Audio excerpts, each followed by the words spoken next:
সীমান্তন্ন অনুষ্ঠান। সীমান্তন্ন শব্দের অর্থ হচ্ছে সীমানা নির্ধারণ করা।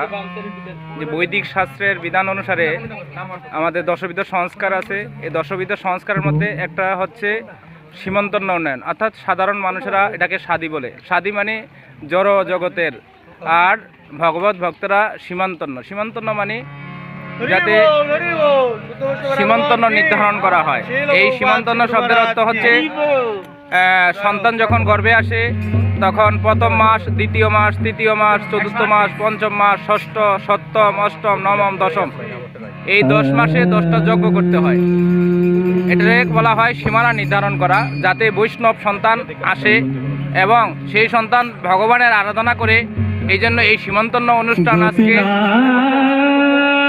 বৈষ্ণবদের আশীর্বাদ করবেন এবং সন্তান যাতে ভগবত সন্তান যাতে জন্মগ্রহণ করে এবং পিতামাতার মুখ যাতে উজ্জ্বল করে, এই জন্য সীমান্তন্ন অনুষ্ঠানে যজ্ঞ অনুষ্ঠান করতে হয়। 10 মাসে 10টা যজ্ঞ করতে হয়। কিন্তু আমাদের টাকা পয়সা না থাকার কারণে আমরা একটি যজ্ঞ করছি এবং এই সমস্ত একটা যজ্ঞের মাধ্যমে এই দশবিধ সংস্কার হয়ে যাবে, 10টা যজ্ঞের হয়ে যাবে। সবাই আশীর্বাদ করবেন। জয় গৌর, জয় নিতাই। এই যে ব্রাহ্মণ ঠাকুর, আমাদের ব্রাহ্মণ ঠাকুর।